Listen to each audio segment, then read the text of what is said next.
department store, hardware stores, and virtually everywhere in between are really putting a strain on families in Georgia. As I've stated before, Washington, D.C. is broken. Spending is out of control. But here in Georgia, we paved a different path. And while Washington, again, remains broken, Georgia continues to boom. A booming state. Working together with Governor Kemp, we've created the Georgia Economic Success Story, one of more jobs, better pay, lower taxes, historic economic development projects, and the title of the best place in this nation in which to do business for 10 years in a row. I think y'all have heard that. But it rings true for me, and I really like it. And we've done all of this all the while by not only balancing a budget, but generating a historic $16 billion surplus for our state. But we're not going to take our foot off the gas pedal, even if it's more expensive in Joe Biden's America. We're doubling down on returning more money to Georgia taxpayers and delivering economic relief for families across our entire state by lowering taxes for parents, homeowners, small business owners, and all families in Georgia. Following my remarks a couple of weeks ago at Eggs and Issues, I'm proud to announce that we're introducing specific legislation delivering on those initiatives. First, we'll be introducing legislation to increase the child tax deduction from $3,000 to $4,000. You know, while rising child care costs are here with us every day, we're hopeful that this extra $1,000 deduction per child will help alleviate some of those costs for the parents in our state. Representative Lauren Daniel, a mom of 4, will be carrying this bill for us. Mr. Zane will also be accompanying her, and he'll be helping her when she needs help. Thank you, Zane. You're a good-looking man. Second, we will be doubling the homestead exemption from $2,000 to $4,000, delivering important tax relief to homeowners across our state. It's important where I come from, I can assure you of that. With interest rates continue to hover near 7% and home prices at record highs because of inflated costs of construction. We all get it. We want to lessen the financial burden for Georgians to purchase a home. Representative Matt Reeves will be carrying this bill. Third, we'll talk about this one. This is important. We will be removing the cap on the Revenue Shortfall Reserve, which will allow our state to save responsibly, build on reserves, and provide more tax relief to Georgia families, both in the short term and the long term, for those times when our financial situation may not be as strong as it is today. Those times always come. Chairman Shaw Blackman will be carrying this bill at the request of Governor Kemp. And we appreciate the governor's leadership in helping create a robust economy in Georgia that makes many of these things possible. Thank you, Governor Kemp. And finally, we will continue building on the House-led historic tax cut by accelerating the income tax cut from 5.75% to 5.39%, which will return, pretty important number, another $1 billion to Georgia taxpayers, all of us in this room. This will be on top of the $5 billion we've already given back to taxpayers over the last couple of years alone. The Governor's floor leader, Lauren McDonald, will be carrying this bill for us. Mr. Floor Leader. Taken together as a whole, these bills will provide significant tax relief for taxpayers across our state, put more money back into their pockets, and continue to boost our economy, which is pretty important. And that economy will continue to ensure that Georgia, our Georgia, is the best place in this country to live, work, and raise a family. And y'all know I like to add, have a little fun along the way. With that said, I want to recognize the members that are here with me for brief remarks on their bills. What I'll ask you to do, we'll hear their remarks, and then we'll open it up for some questions when all of them have completed their remarks. And with that, we'll start with Representative Lauren Daniels and Mr. Zane.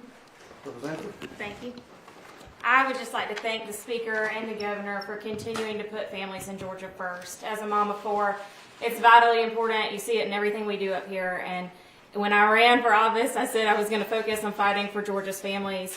And the Speaker and the Governor and Lieutenant Governor have led the way on that, and I hope we continue to do so. And I think these legislations are going to continue to do that and move the needle forward for all families. Thank you, Representative. Thanks, Zane. Representative Baton Rouge. Thank you. Thank you, Mr. Speaker. Thank you, Chairman Blackman. The property tax homeowner exemption doubling sends the message that Georgia is supporting homeowners here in this time of record inflation. There are 125,000 homeowners in Gwinnett County, my home county, and a lot of them are teachers, hospital employees, law enforcement, senior citizens, and doubling the homestead exemption definitely will help them a lot. There are states like New Jersey where an average house in Gwinnett County would cost $20,000 in property taxes in places like New Jersey. People have moved here to Georgia, but due to the increase in house values, they need some tax relief even here in Georgia. This sends the right message to our current homeowners and to young working people in their 20s and 30s who've not yet gotten to experience the American dream of homeownership, that Georgia and the Georgia House, they are on their side fighting for homeowners. That's the American dream. Thank you. Thank you, Matt. Now, the gentleman that shepherds all of this legislation, Chairman of Ways and Means, Chairman Shaw Blackman. Shaw, if you'll come up and speak to some issues. Thank you, Mr. Speaker. He just lets me run the meetings, by the way. But I think you've heard about several measures today that highlight what we've embraced on the issue of tax relief in the past, what we're committed to in the present, and also what we want to see happen in the future. So I want to thank Speaker Burns and all the other members here, but thank you so much for your leadership, sir, and embracing what is much needed tax relief and reform for the citizens of Georgia.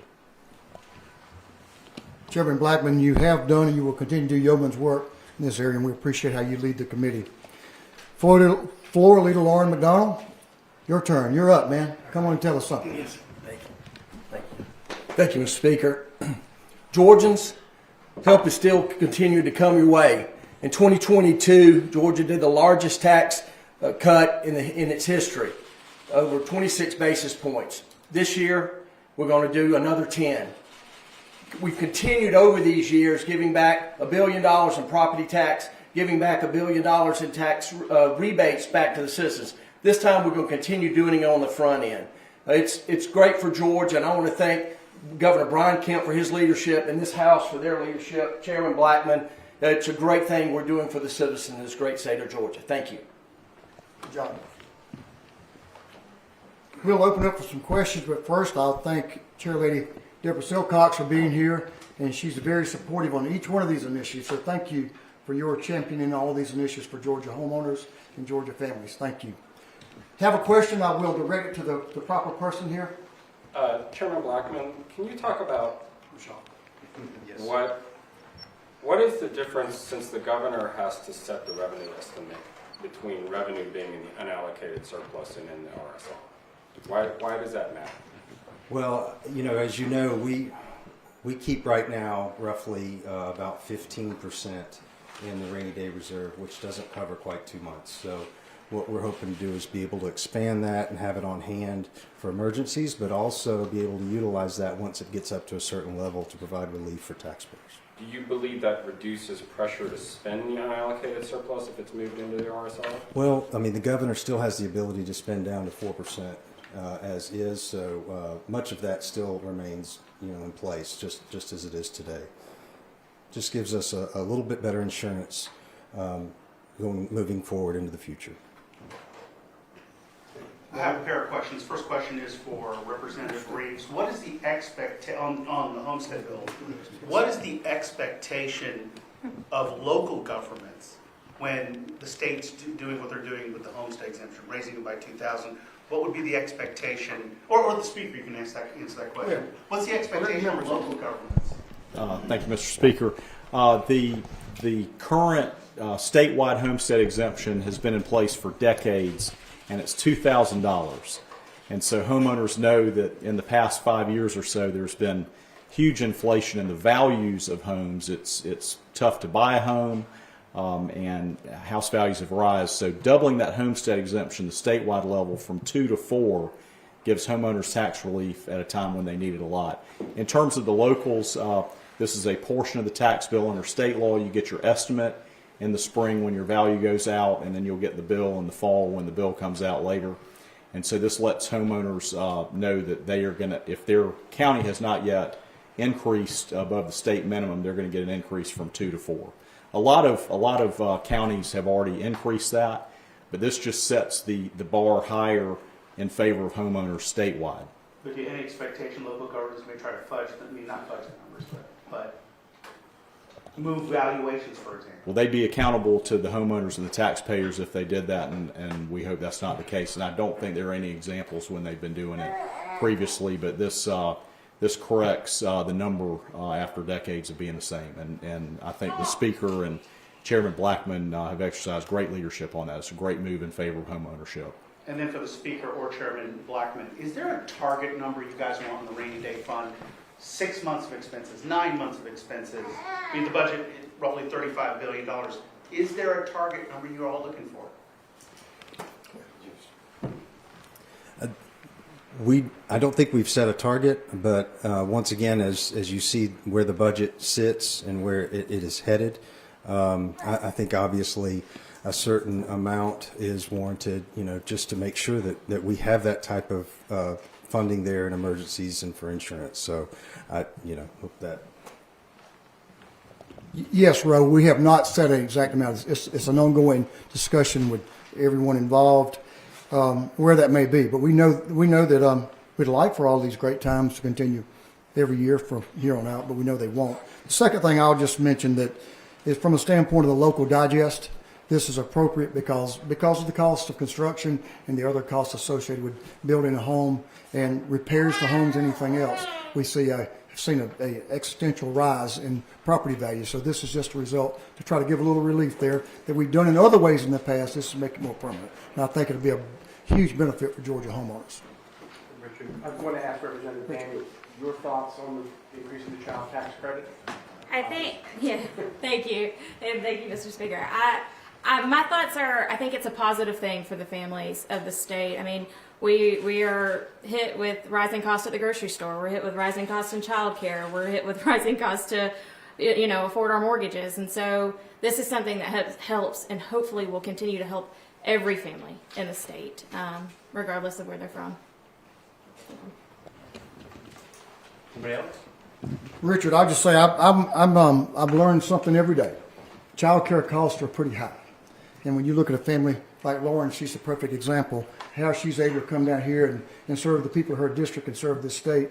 It's an expensive proposition. And so this is just a little bit we can do to help out folks, to help them be involved and be good neighbors and do the things they need to do, but also take care of their own family. So the time is just right, and we believe we're in a good spot here, and we look forward to working diligently to get this done.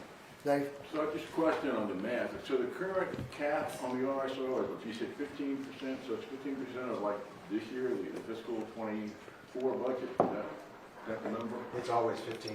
I mean, that's a set rate. You're talking about basically lifting. You have all this other money in there now that you didn't have before, right? Well, I mean, I think you see the federal government going in the other direction. So we want to be responsible about saving dollars and prepare for anything that might come in the future. One more.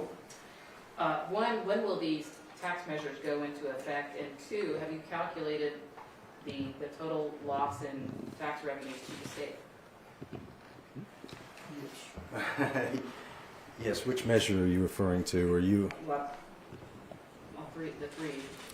a 0.1% is roughly in that $300 million range. You have $150 million for the 3,000 to 4,000 on the dependent exemption, and then the estimate is roughly in the neighborhood of $100 million for the homestead taxpayer relief, homestead homeowner relief. All right. Thanks, everybody. Thank you. Thank y'all. Thank you, Speaker. Y'all have a good evening.